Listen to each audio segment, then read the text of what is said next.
people expressing them and are not necessarily those of Fresh Air Incorporated, its staff, or its board of directors. Hi, this is Al McFarlane, host of The Conversation with Al McFarlane. You're listening to 90.3 FM, KFAI, Minneapolis.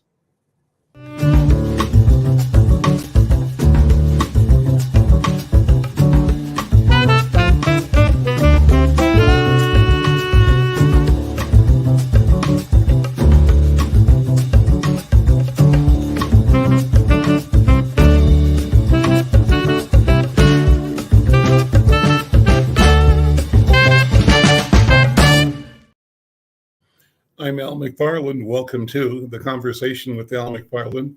Glad to be here and glad to have you along as well. Always glad to be here live on KFAI 90.3 FM and at kfai.com, I think, .org, available around the world. Enjoy the station, support this program. We begin every week by offering you an invitation, asking you to accept our invitation to be a subscriber to this program, The Conversation with Al McFarlane. How do you do that? Go to YouTube, Insight News MN, and subscribe. YouTube/Insight News MN. That's our channel, our platform. And subscribe. We want you to also like it and share. We've crossed the 500 subscriber threshold. Our goal now is 1,000 subscribers. And each of you listening out here at KFAI can support us, can help us. It doesn't cost you anything, but it sure means a lot to us when you go to YouTube, Insight News MN, and punch subscribe. You get notifications when we're live. We're live every day, but once a day, once a week here live on KFAI FM 90.3 as well. Well, today I have the pleasure of having my colleague and friend from Bahia, Brazil, joining the program. Mestre Yoji Sena will be co-hosting with me today. We may be joined later on in the program by another one of my colleagues, Jonathan Palmer, just not confirmed yet, but we hope he'll be joining us. But we want to hang out today and talk about art and culture in the hemisphere and in the world. And I want to begin the program by bringing Yoji in. Yoji, how you doing, man? Buenas tardes. I'll speak in Spanish. You can speak in Portuguese, or we both speak in English, right? Yes. Boa tarde, boa tarde. Estamos todos bem aqui na Bahia. Bueno, pues para mí todo va bien aquí también. Everything is going here as well. Yoji is the editor of our project that we call Afrodescendientes. And the beautiful thing is that with this collaboration between the two of us, we have a section of Insight News called Afrodescendientes, African Descendants. And I created the idea several years ago to do something that was multilingual, meaning, or bilingual, Spanish and English. And the motivation behind that was to recognize that there are a lot of Black people that for whom Spanish is their first language, just like English is my first language. I'm connected to the Spanish, however, because my father is Cuban born, and we grew up in a household where some Spanish was spoken, not a lot, but we were familiar with the sound, the cadence of Afro Spanish that my father spoke. And over the years, as I studied Spanish and learned it, I became familiar with the presence of Black people throughout the hemisphere as a consequence of the Spanish transatlantic slave trade. Well, but there are more Africans in Brazil, I think, than anywhere else. And when Yoji and I talked, we thought about the idea of connecting Spanish, Portuguese, and that led to a discussion of why not do some stories that also included, what do we say, Swahili, Yoruba, and then we added French, Somali.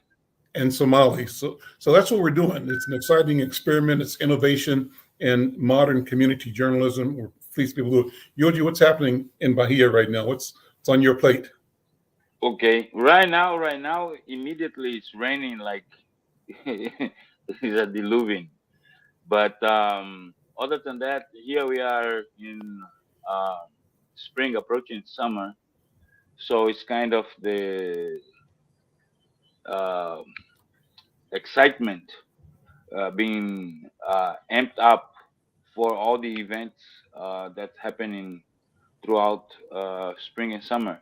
This last weekend, they just end with the festival called Liberatum, which is a kind of a forum that is kind of now becoming common, culture and entertainment forum centered in Afro-Brazilian culture.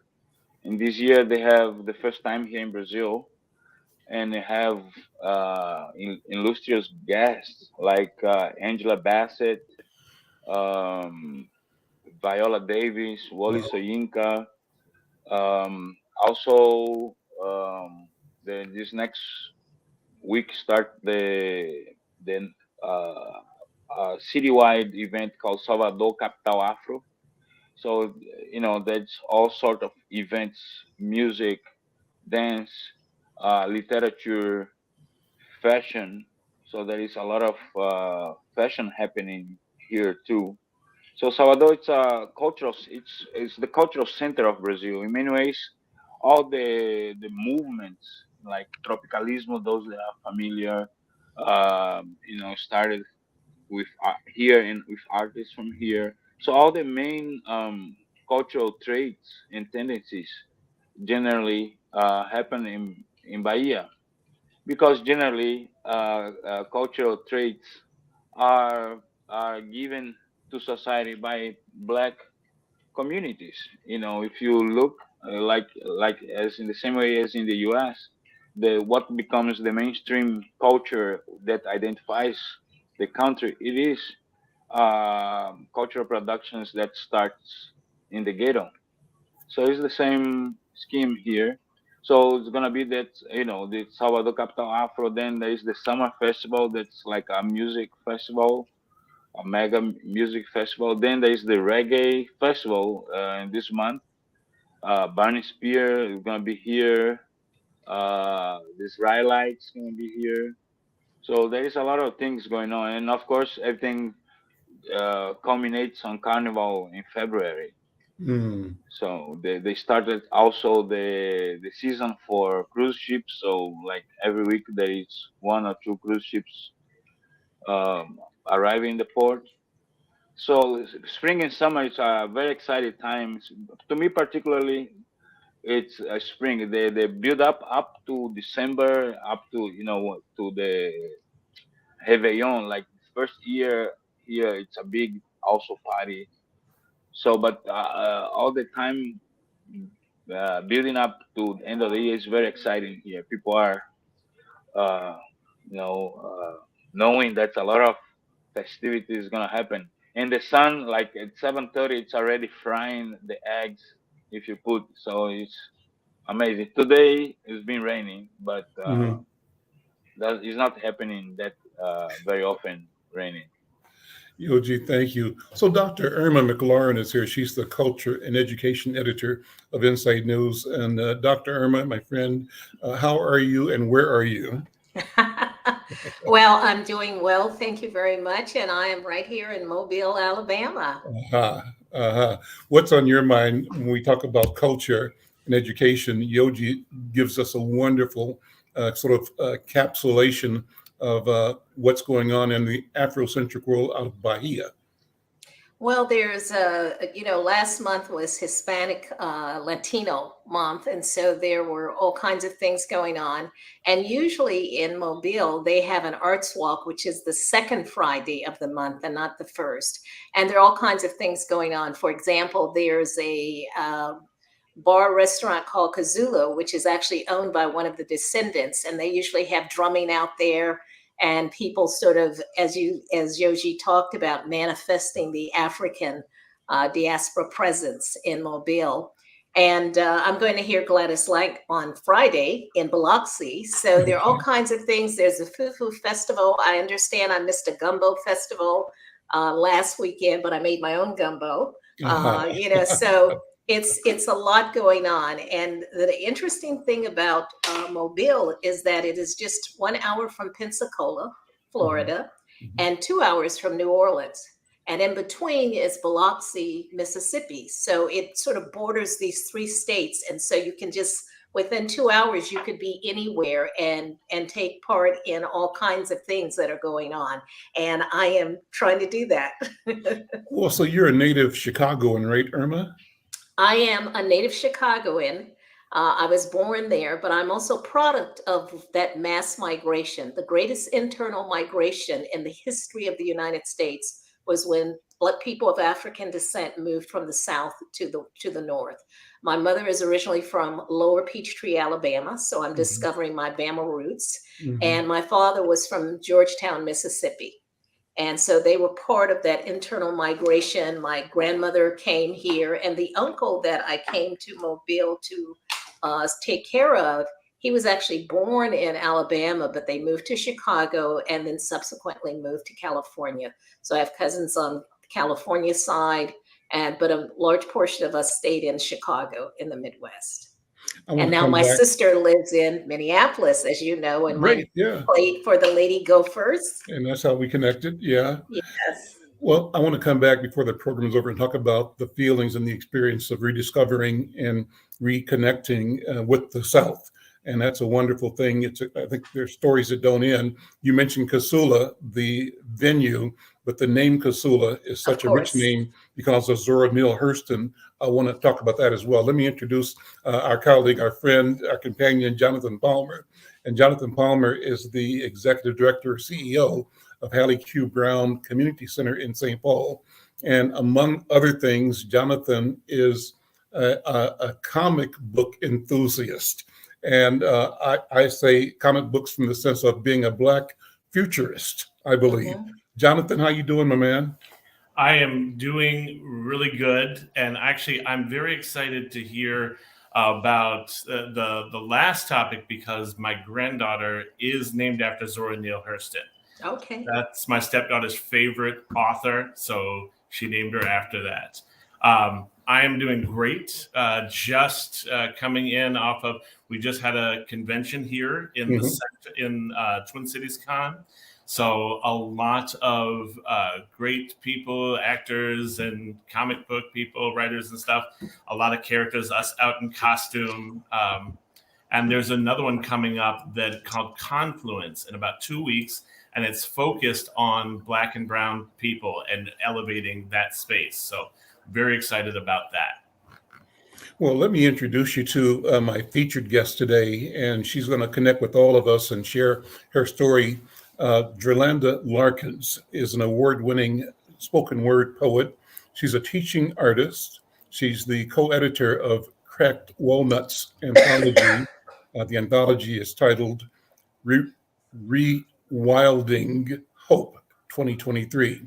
And currently she's a judge for the Minnesota Book Awards.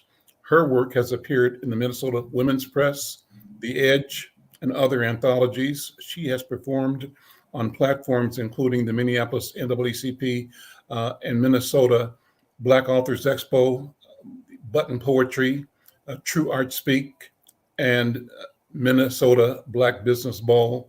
And through her performance, she weaves together words and rhythm and intimacy to create a haven for healing, advocacy, and self-discovery. I love that string of words. She's the creator of the Gumball Poetry Dispenser at Next Chapter Booksellers in St. Paul, and she serves on the Cracked Walnut Board of Directors. She's a member of the League of Minnesota Poets, and you can check her work out at dralandrawrites.com. Dralandra, welcome to the conversation. How you doing? Good. Thank you for having me. So happy to be here with y'all. Well, so happy to have you here. Backstory, I was at the West Broadway Open Streets event about a month ago, and I ran across a booth where a guy was playing a Chinese zither. It was a Black guy, and he was just in the zone. And I love music. I love us being us, coming from all kinds of places. So it captured my attention. And next to him, there was a guy taking pictures of people, asking them to have a seat if they wanted to.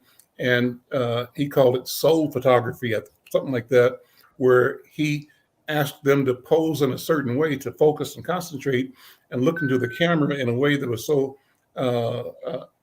enabling of their ability to project their spirit, their soul.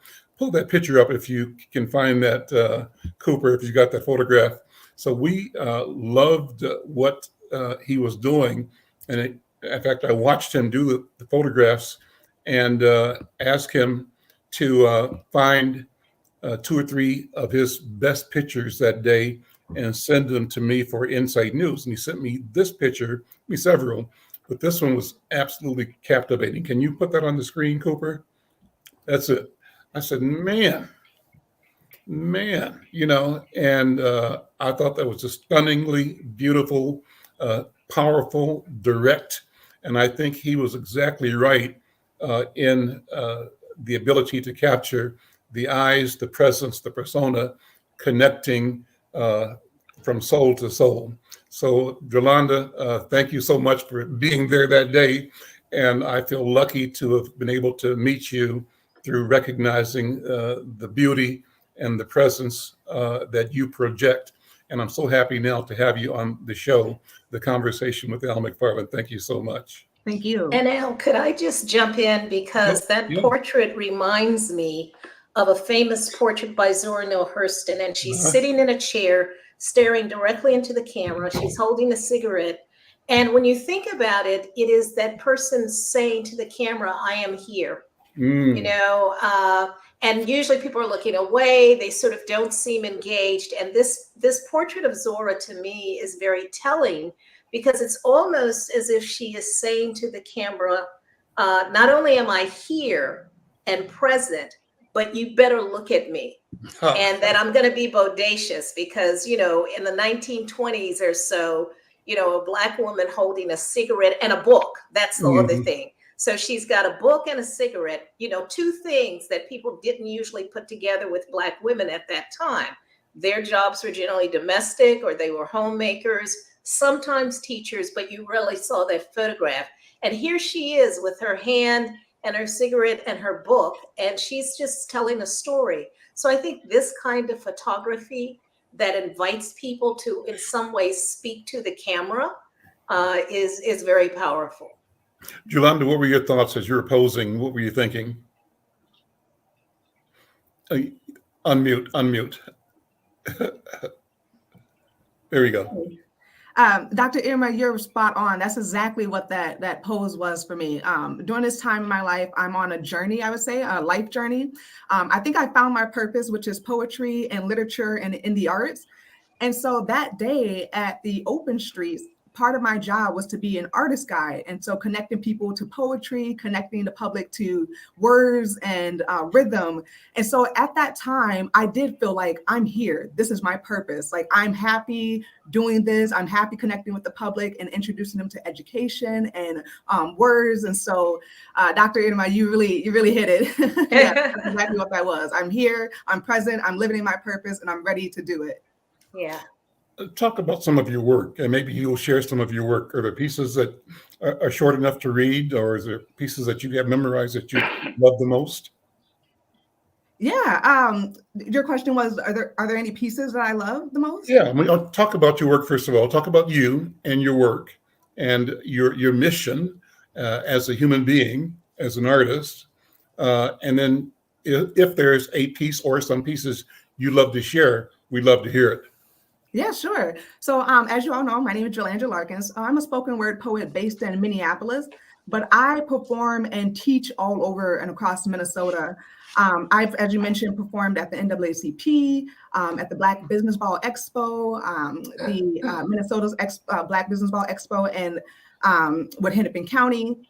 And so part of my mission is to live in my authentic truth and to really get people to do the same. I really feel like we are living in a time where everyone wants to cover up who they are and their, mission that God has given them. And so through my poetry, I try to make people feel comfortable and living in their experiences. And I will say my favorite pieces that I always usually perform is called I'm Black. So this is a piece that I'm most known for. This is my award-winning poem. And it's the poem that I performed as well at the NAACP. And so in a lot of my poetry, I mention some type of biblical reference. So whether it's, about God or a scripture. I always be sure to add a biblical reference, and that's just because I'm a God-fearing woman. My degree is in social work, but my minor is in theology. So religion and spirituality is really important to me, and it's just a way of life for me. So I often try to connect with my spirit guides and my angels through my writing. And so we call it divinatory writing. So it's when you're almost writing and you're not really thinking, you're just letting spirit take over. And so that's how a lot of my pieces come through. I let spirit come through me and I just let the pen flow. And so that's what I did with this piece I'm going to perform called I'm Black. So this is, again, the piece that I'm most known for. And just to give you a little bit of background with this piece, I actually wrote this when I was in middle school. So the poem was written in middle school, but over the years, I have rewritten it like thousands of times. So it never sounds the same. So when I say it today, it's going to sound different, tomorrow, because there's always going to be something I take out or add in, just because it's Black culture and I love it so much. And so I'll go ahead and stop talking. So this one is called I'm Black. Well, what you described reminds me of jazz. It always is new and is always becoming, and it never is static. So please go ahead.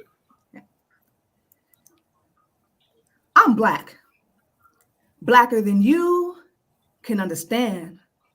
I come from goddesses who wore their essence in the palms of their hands, always uplifting sisters like no other can. I wear the virtue, breathe life into my brothers like no other man, because I am love and light. Come look into my sight and see my reflection. My brown-skinned mother gave birth to me so I could give birth to a new generation of African queens who inspire to create meaningful inspiration. And I never embrace hatred. I got sister blood and soul all over my shoelaces. And if you tie those together, it reveals my true genes and my true nature. Right. Black like West African women with thick hips and full lips, like single mothers with tight fists, like fried eggs, cornbread, jollof rice, jerk chicken, fish chips, and grits, because this is soul food, child. Soul food. Black like coffee with no cream. Black like silent screams, Dr. King's I have a dream, let freedom ring. I'm just black. Black enough to fight for civil rights. Black enough to reflect the light. Black enough to broadcast my pride like Sojourner Truth. Ain't thou woman? Black enough so that when these words touch, they leave fingerprints on your very soul. So how black? Black enough so that when these words touch, they leave fingerprints on your very soul. Black from within. Ancestors who unlock the mystery that lies between Genesis and Revelations. Black enough to stick up like a sore thumb and represent a new nation. Black enough to spot and think before I speak. Black enough to absorb more than just heat. See, this is knowledge and I am wisdom. Understand me, see. I'm a proud African American, richness in my melanin, mocha skin, Kingsman. You know it's legit because fight the powers in the blood of my heritage. With a little bit of civil rights, Assata Shakur, single Black mothers in the struggle, hip hop, Tupac, Jay-Z is a hard knock, Motown, James Brown, James Baldwin, Huey, Colin Kaepernick, Trayvon Martin, Bell Hook, Ruby Bridges, Rena Moran, Sandra Bland, and Malcolm X, who be the keeper to my brother, man. See, when I pass on another individual, I was so lovingly, so proudly, unapologetically say, baby, you're black, blacker than you will ever understand. All right. Ashe, ashe, ashe. Awesome. Irma, let me ask you to respond or to reflect on that. That's beautiful, beautiful. And it just kept going and going and going and inside and outside and inside, sideways and up and down. So it was a beautiful ride in language, in words, in sound, in feeling. So I think you accomplished the mission. And I see the mission as one that continues to evolve. It grows and grows. Irma, what do you think? I would just respond with this. In these times, we covet things more than people, measure human worth in material terms, the price of a car, the size of a mortgage. Human life becomes a distant clap of thunder to be heard, ignored, a candle to be admired, extinguished with a quick snap of a wrist. Secure in ourselves, we observe others' destruction, passively, alone, ignoring the pressure building. Indian reservations declared national sacrifice areas. Nuclear waste dumping increased. Speaking Spanish declared un-American. Apartheid alive and well in South Africa, supported by U.S. arms. Dow Jones up, war certain. Racism spreads a locust storm. We sit alone, secure in ourselves, ignoring the pressure building. These are trying times. Hope lies dormant, a fragile flower, awaiting the healing order of the Messiah's vision to revive. Where there is no vision, the people perish. Our anger uncoils like a spring, changing our direction. We struggle, gather strength, form ever-widening circles. We flow beneath a volcano that will erupt in ashes, will be tomorrow's vision. It's tomorrow's vision. Its ashes will be tomorrow's vision of peace, love. Where there is no vision, the people perish. Rastafari say. So thank you so much. What is that piece, Irma? That's wonderful. It's powerful. That is a piece from, this is like music to me. Yeah. What did you do? It's called In These Times. It's from my book, which is out of print, but I hope to get back in print again, called Pearl's Song. And I was trained by Sonia Sanchez. So when I hear you speak, my sister, I hear the Black poets of the 1960s and 70s. I hear Makit Makbudi, aka Don Lee. I hear Nikki Giovanni. I hear Lucille Clifton. I hear even Chinua Achebe, who is a poet as well as a writer. And I had the pleasure of knowing James Baldwin and actually cooking for him in my house. And I remember one day after dinner, we sit in the living room and we're listening to Hubert Laws play Amazing Grace on the flute. And if you haven't heard that, and it was spiritual. And he just began to talk. And just talk about what was in his mind, in his heart. And, that has been some of my greatest memories, is that I got to know some of these people up close and personal, and very much their poetry. I used to read poetry. I was the people's poet. So during the day, I was an administrator. And then on the weekends and at night, I was the people's poet, reading poetry in support of Cuba, solidarity with Cuba, solidarity with South Africa, solidarity with the Latin American struggles. So I hear you and I see you.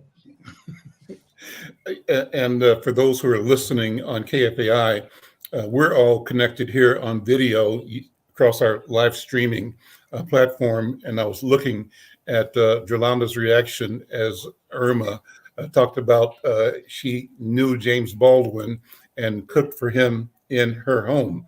And Dralandra, the reaction you had was the same reaction I had. When she told me that, I said, oh, what? Because James Baldwin is so huge in my appreciation of literature and of philosophy and of storytelling and of understanding, for our people and for humanity. Let me go to Brother Yoji. Impressions, Yoji, thoughts, reactions. What are your feelings?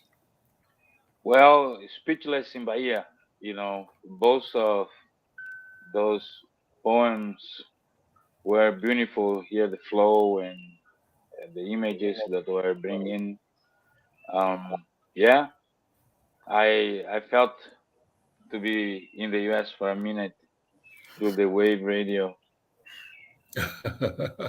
Well, so I always, Yoji, you are a capoeira master teacher, and I visualize that what you do in your martial art, not only is it movement, but it's also poetic, that it's also creative and it's also beautiful. And so how do you, as a teacher, performer, of capoeira practitioner engage, imbibe, utilize the feelings, the stories, the poetry that we've just heard? Is there a connection to your Oh, profession? there is. Um, I come from a city that I just mentioned before, where culture, every aspect of what you can define culture is very strong. So, Bahia has been the center of the South Atlantic for centuries until the advancement of steamboat. So all kind of Darwin was one person that stayed here for a while, and for example. So we both, for me particularly, when I was the teenager, approaching teenager years, there is this downtown Praça da Piedade, that was this movement, poets on the praça, poetas na praça, that was all about this improvisational skills of the diverse poets that came, and I would just stop by and watch and listen and feel the same kind of feeling that I just felt listening to this uh, barrage of words in a certain way that don't let you even savor one feeling and already another one is coming, and and like you described it first, it's in certain way like jazz with the words too, right? This that you're always creating up and down, and the feeling, the pauses. So that captivates me a lot. With capoeira, it does. One of the great masters of capoeira, he was a poly artist, Mestre Pastinha. One of the things that he did was poetry, because capoeira involves, it's almost like hip hop, involves many aspects. One of them is the musicality. So we do sing and appreciate the poems on those songs that are generally composed on quaterns, kind of pattern of rhyme. And the capoeirista, even though that the term martial arts can define us, but it in many ways encase us in just this idea of fighting or self-defense. But capoeira is an art that's very fluid. As I say, there's this the musicality aspect that comes along, understanding the poems, that in the poems and the lyrics of the songs, that many of those wisdom it's passed on or are repeated, or aspects of things that you want to emphasize are given through the craft of nice lyrics uh, that are that become catchy in a certain way. So capoeira, I think, more than other martial arts that I'm not very familiar, but I understand too that some Asian martial arts they do calligraphy and they cultivate poetry too. So yes, it's very part of our culture, and in the popular culture.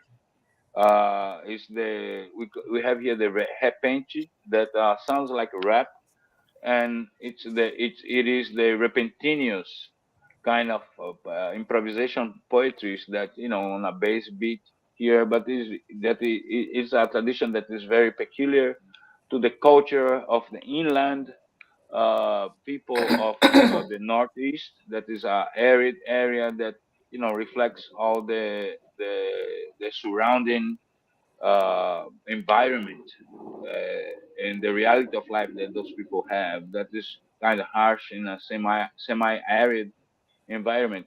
But the capoeira in itself, also the movement, it's very fluid, and in certain way is responding to the stimulation of the music and the song.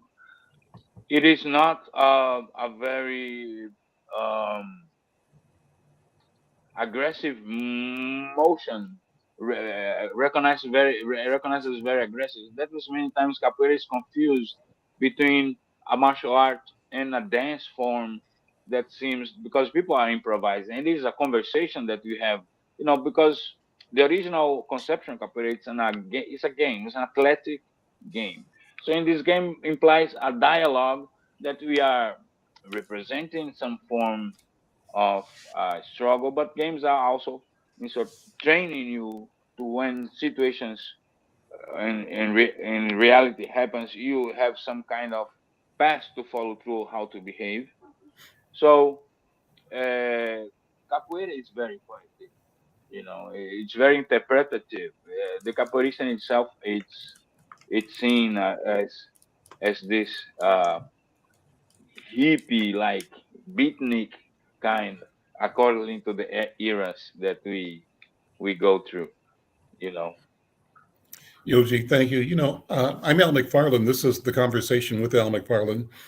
Wonderful conversation as always. I love it that we are connected from different parts of the world. Yogi Sena, Mestre, Yogi Sena, Master Capoeirista from Bahia, joining us from Bahia. He's also the editor of our project that we call Afrodescendientes. Dr. Irma McLaurin is here. She's a culture and education editor for Insight News. And Jonathan Palmer is here, who is the leader of the Hallie Q. Brown Community Center in St. Paul, and also a person that is a student of culture, of history, of politics, and Afrofuturism. Jonathan, let me have you react to, I think, that phenomenal poem by Sister Dralandra Larkins, and also the phenomenal response by Dr. Irma as well. I am just thrilled and amazed. And the interesting piece that probably is not widely known is that I write poetry as well. And if I had known we were doing this, I would have prepared a piece for the whole set. But one of my poems is featured actually down at 18th and Nicollet as a part of a community mural. It's called My Neighborhood. And so I've always been a big lover of the spoken word, the written word. I think both of those pieces were just phenomenal. They really touched into your soul about what was going on in both what you were thinking, but what they expressed to me is just that piece of clear blackness and what that means and what that connects to. So I am so glad to have witnessed this, been a part of this, been exposed to this. Dr. Irma, I am not at all surprised, but I did not know that was a piece that you had. And Dralandra, you were just phenomenal. I love where you're coming from in the expression, and your rhythm and cadence, just right on point. So I am just so amazed and happy to be a part of this. Well, and I think one of the things I want to say, Al, one is that the poem I wrote, that poem was actually published in 1981, but it was written, way before that.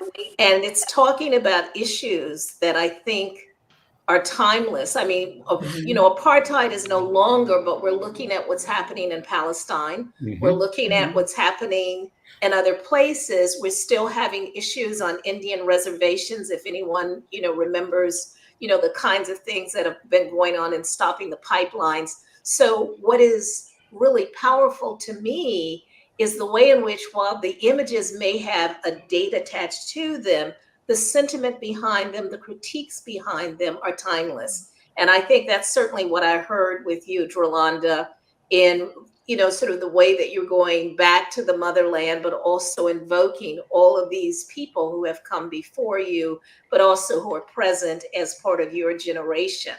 And I think that to me is the power of poetry, is that it transcends time, that it invites us to be part of the conversation. And so I think that's what makes it, all the more powerful. And so most people don't know, but way before I was an anthropologist, I was a poet. I've been writing poetry since I was 8 years old. And one of the things that is going into my archive that I discovered is that my mother actually saved the poetry books that I wrote when I was 8.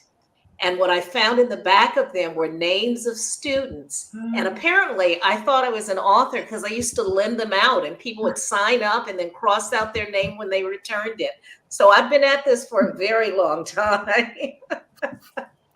Jonathan, let me put you on the spot. Do you have a piece in your memory or a piece in writing that you could do? Give me a minute or two to pull something up, and Okay, I'll see if all I right. can do it. And while you do that, While you're doing that, let me go back to Dralandra. And again, thank you. I want to find out more about you. So where are you from? Are you born here in Twin Cities, or what's your genealogy? yeah, so I was actually born in Mississippi. So when Dr. Irma was talking about the Great Migration, that, often affected, all Black families. And so my family is originally from, my dad's side of the family is from Mississippi. So I was born in Indianola, Sunflower County. And then I moved up. That's where my family's from. My mother's side is from Sunflower County, a place called the town called Sunflower. And the towns I knew, because we used to send packages down, were Itabena, Indianola, the river there was called the Quiver River. River, yeah. Mm-hmm. Yeah. Yep. So I got stories about that, and I spent some time in Mississippi on the plantation that our family lived on. But go ahead. So talk about your folks for me. Yeah, so wow, that's amazing how we're all so connected like that. But yeah, so unfortunately, I didn't have a time to learn my roots down in Mississippi. So I came up here when I was about 6 years old. So my family, my mother's side of the family is from Chicago. So I bounced around when I was younger between both Mississippi and Chicago. And then due to violence and drugs on the west side of Chicago during that time, we moved here to Minnesota to get a better life for ourselves. And so we moved here to Hennepin County, and we got housed because we were homeless for about 2 or 3 months when I was 6 years old. And that honestly is what inspired me to become a social worker. So that's what I currently do in my day job. I work for the Met Council as a housing specialist, and my degree is in social work. And so because I had that experience as a child living in homelessness and dealing with poverty, it really inspired me to serve the public. And then my side thing that I do for healing for myself is my poetry and, literary arts. And so, yeah. What does healing mean for you? Wow. To me, healing is really a journey for self. It's a journey for self-reflection and introspection. And for me, when I heal, I always have to add God and my ancestors and my angels with it, because I feel like, healing is it's a lifelong thing. You're never going to heal, if that makes sense. You know what I mean? You're always getting met with emotional challenges from your childhood, and you always just have to kind of keep working on those issues and addressing them. And so that's often what I tell my clients when I'm speaking with them about some of the things that they're going through, is that you really can't say one day I'm just going to wake up and I'm going to heal from that. It's not possible. It takes a team. And for me, it's a spirit team and yourself, obviously. But yeah, and so I was going to mention too to touch on what Dr. Irma said about having timeless poetry, because one of the reasons I said that I'm always revising my poem, I'm Black, is because unfortunately, we're still living in those times. So even though I'm, talking about leaders who are, like Sojourner Truth, who are, deceased, but it's like we have these new leaders emerging. It's like Colin Kaepernick, Amanda Gorman, who said her poem to the president. So it's like I'm always adding in those new additions, always taking people out. And I say it's unfortunate because it's unfortunate that we're still dealing with these issues like mass incarceration, police brutality, poverty. But it is timeless because that is our history. It's part of our history. And so that's why that poem is always going to be rewritten. Talk about your family, mom and dad, grands. What if I ask you that? Who are your people? What's the answer to that? Yeah, so my mother I have 2 older brothers, and I'm the youngest. So unfortunately, I don't come from a strong family bond and family dynamic. So really, it's me and my mother it's just us. And so a lot of what I do is for the both of us. And when we talk about closing generational curses and cycles, that's part of my work with poetry. And so my mission is to, because there's no one in my family, unfortunately, besides myself, who has an education, a college degree, who even has a license, right? Like we talk about, like even family, people, my family members have permits. They don't have license. And so things like that, it just makes me really passionate and wanting to dispel and dismantle that I don't want to say a curse, but that cycle that's going on in my family. And so I do that a lot through my poetry. Do you think about being an African person? Does being African mean something to you? Or do you see yourself as, you use the phrase African American in your poem? How do you navigate your Africanness, if you do, and your African Americanness? So unfortunately, due to colorism, I don't have any background in my African heritage. I'm not sure where to start. I don't know if that's West Africa. I'm not sure if it's East Africa.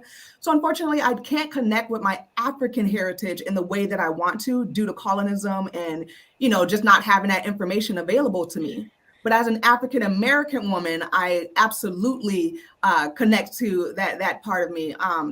My grandmother, the women in my family, I look up to and look at them, and I really, to me, they are the definition of what it means to be the essence of a Black woman.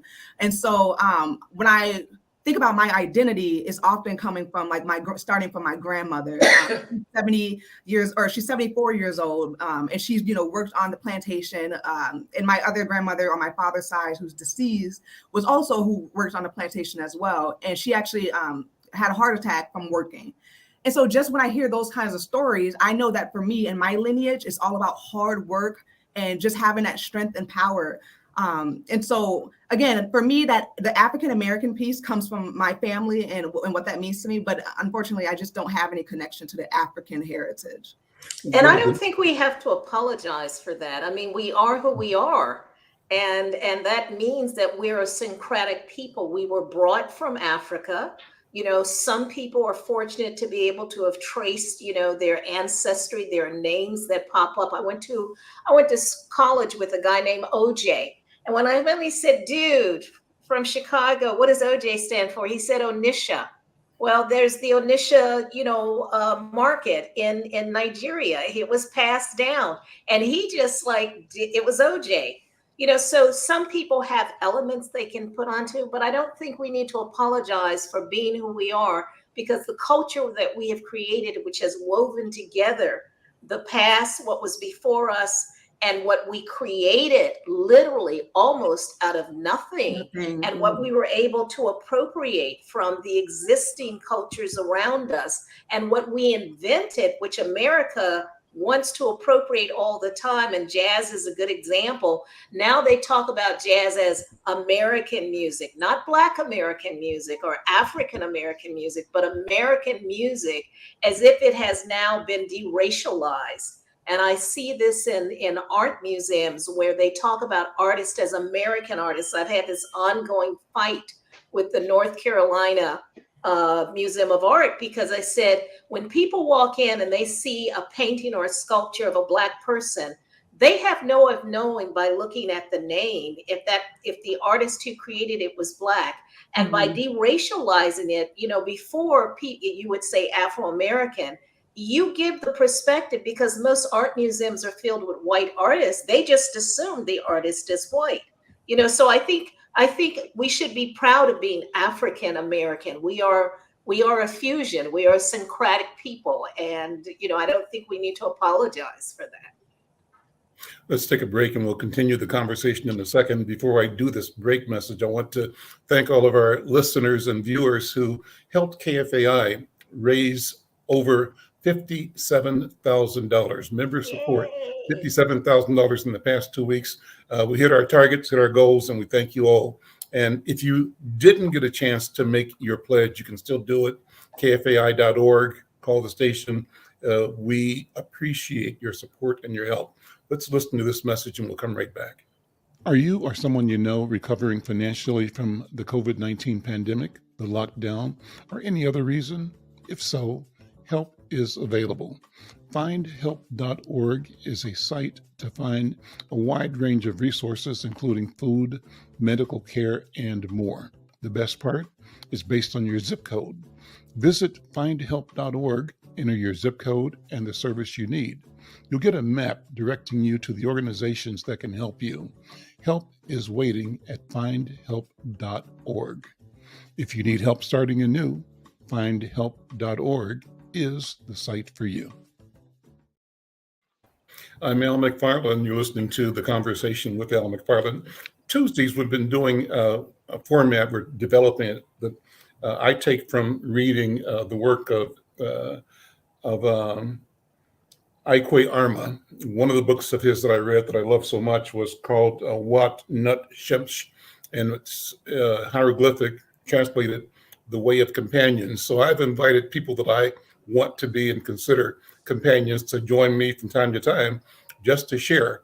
And that's the esteem with which I hold Dr. Arma McLaurin, Brother Jonathan Palmer, Brother Maestri Yogi Sena, and others. I think that for me, the spark, the motivation is to be with and around and engage with people who share a vision of what it means to be a human being, and the best human being possible, who are also committed to sharing that in their daily work, their daily lives, their daily walk. And we amplify each other. Not that we agree on everything, but we sharpen each other in conversation and in being with each other. So that's what we're doing today, and we'll continue to do that, inviting different people to come and connect and converse with us. And today we were pleased to have Sister Dralandra Larkins, a poet and a teacher, and heard a very powerful presentation.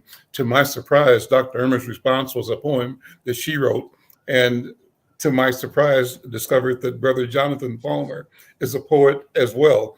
Jonathan, let me throw this to you. Did you find a piece that you want to share? I did. It's not quite in the same vein, but I'm going to go with this. All right. It is called Sweet Lilac in Spring. I feel so different, special, excited to be holding you now. The feel of your skin beneath my fingertips. I breathe deep, inhaling the scent of you, warmly flooding my body.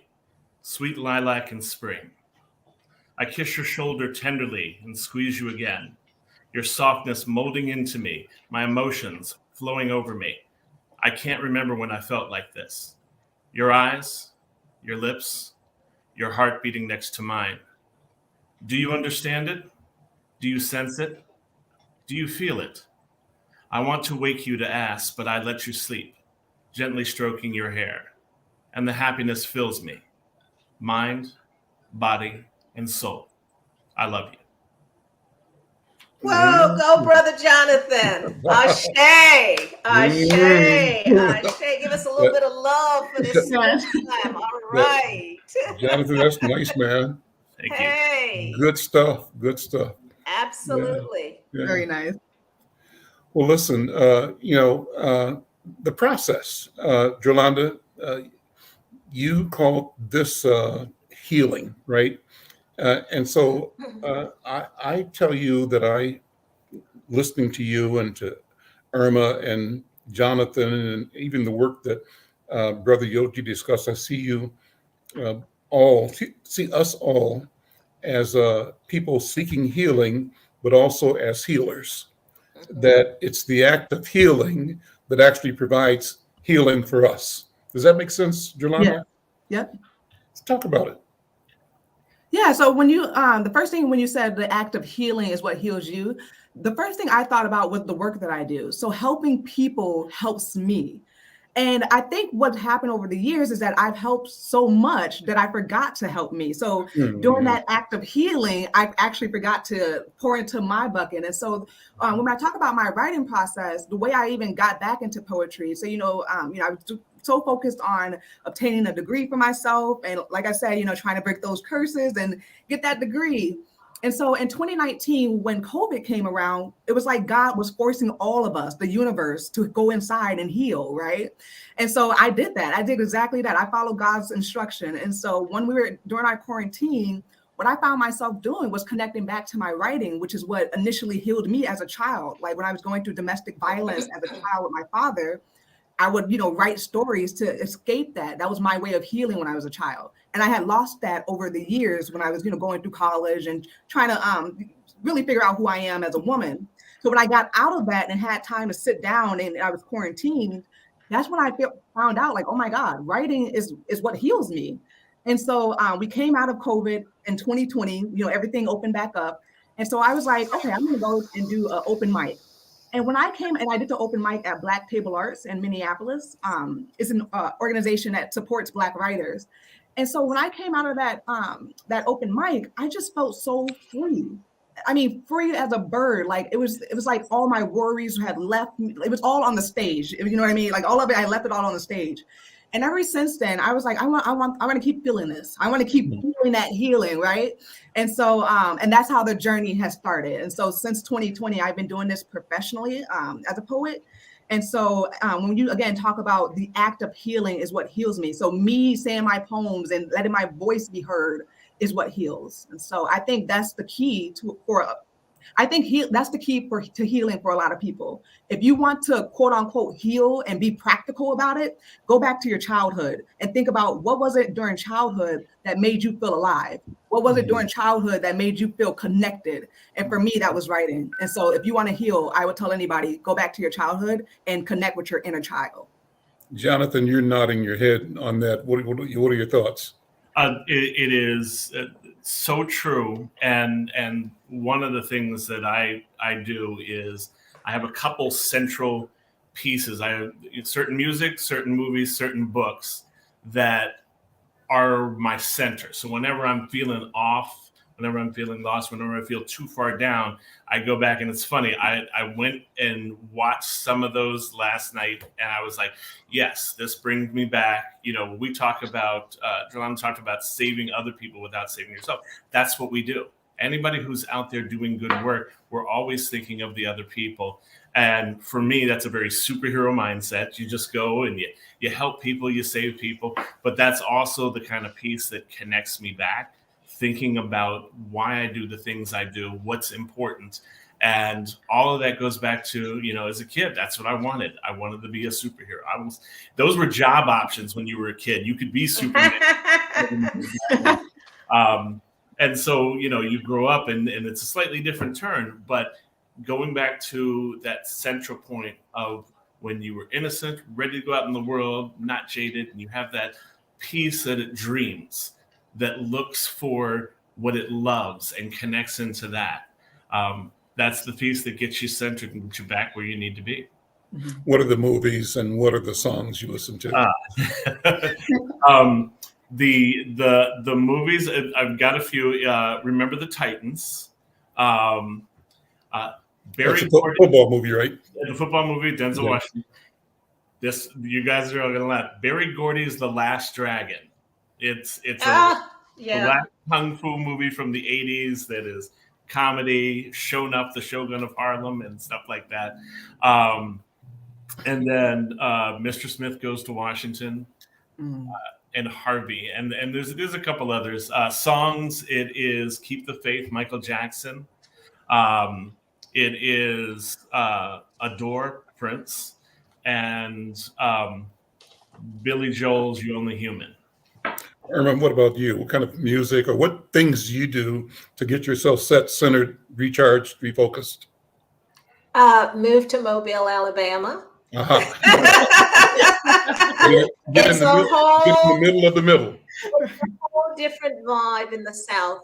When people come into the doctor's office, they say good morning to everybody. When you go into a restaurant, people actually talk to you. I had 2 Black women who were commenting on my hair, and we went out the restaurant and we started talking. And one said, well, you know, I've been wanting to go. I think I want to move to North Carolina. And I said, why? You know, this conversation of us connecting and then continuing, and we went for a walk.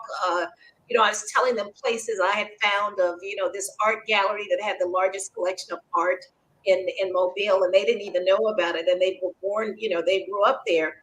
And I said, this conversation would never have happened in North Carolina.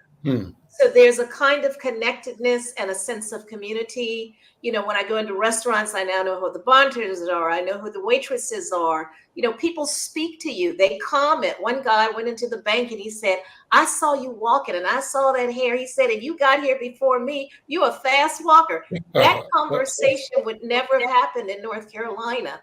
So for me, the recharging is being in spaces that energize me, whether that is domestic or international. I'm coming back to Brazil, Yogi. I just got to figure out when, but I'm coming back to get recharged. And it's also, you know, I used to teach writing. And so writing can be cathartic. It can be, I see writing as a form of activism. So to me, Vincent Harding used to say the role of the poet is to speak the truth to the people. And so we have to speak truth to us and to everybody else. We close it with that. I'm Al McFarlane. This is the Conversation with Al McFarlane. What a wonderful program. Thank you all for listening. We'll see you next time. Okay.